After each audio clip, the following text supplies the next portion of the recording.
les légendaires Résistance, les personnages principaux ne seront plus les légendaires eux-mêmes, même s'ils y apparaîtront et qui seront régulièrement cités. Il s'agit de leurs enfants, de leur descendance. Il y aura 4 personnages vraiment principaux. Donc il y aura les jumeaux Aidan et Nadia qui ont à peu près 11 ans, qui seront les fils de Danaël et Jadina. Il y aura Shane qui lui est un peu plus âgé, à 17 ans, est le fils de Griff et de Shimi. Et il y aura Amy, la plus âgée du groupe. Elle est la fille de Razia et de Ténébris et est âgée à peu près de 19 ans. Donc c'est une nouvelle génération de héros qui va porter le titre, le nom des légendaires et qui va évidemment être confrontée à de nouveaux défis, à de nouveaux ennemis et pas des moindres, puisqu'il s'agira d'affronter les dieux eux-mêmes qui seront de retour dans le monde qu'ils ont créé plus de 5000 ans après leur départ.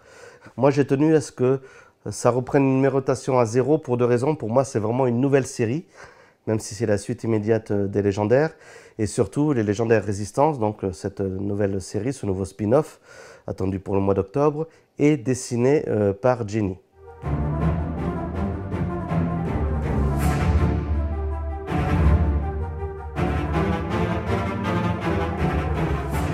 Depuis quelques années. Il m'avait découverte grâce à ma série Pink Diary, avec laquelle j'ai commencé ma carrière en tant qu'autrice de BD. Et en fait, c'est lorsqu'il a fallu reprendre la série légendaire Origine, le dernier tome, c'est là qu'il m'a contactée pour pouvoir en fait finaliser cet album qui était en cours depuis quelques temps.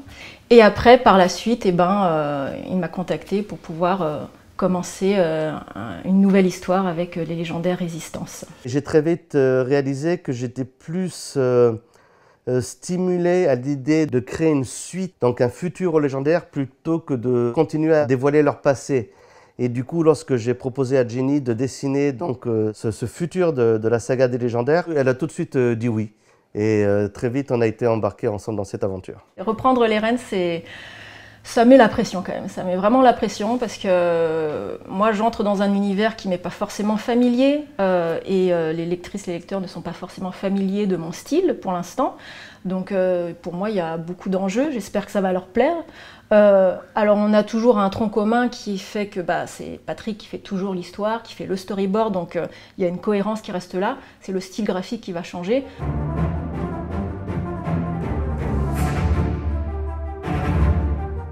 Donc elle reçoit mon scénario sous forme de dessin, un découpage déjà fait et qu'elle sait devoir respecter au mieux pour que les lecteurs ne soient pas trop déstabilisés côté découpage, mise en scène des pages. Après elle, forcément, elle apporte son souci du détail, sa minutie, sa légèreté dans les traits.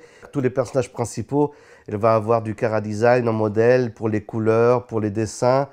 Donc on va avoir de longs entretiens sur le personnage, sur les expressions à leur donner, ce genre de choses. Ce dont j'ai une idée assez précise d'un point de vue graphique, je m'applique à lui fournir toute la documentation et les idées que j'ai.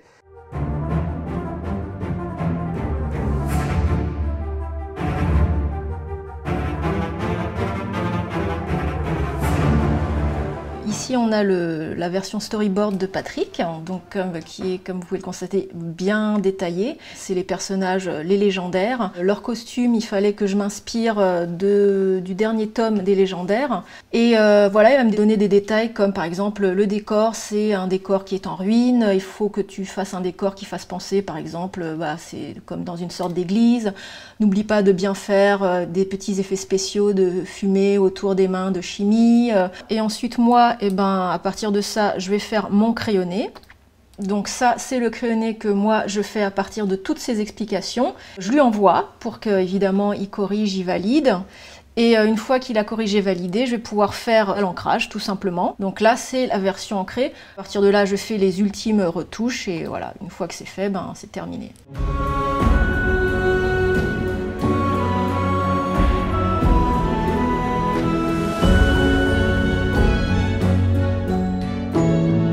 Je savais que ça allait être chouette et j'en ai presque eu les larmes aux yeux parce que c'était encore mieux que ce que j'espérais. J'ai pas cherché à changer mon style pour essayer de m'adapter plus au style de Patrick. J'ai simplement essayé d'interpréter ses designs à ma façon, avec mon style à moi, parce que Voilà, j'ai envie aussi que les gens puissent voir à quoi ressemble mon univers graphique dans l'univers des légendaires.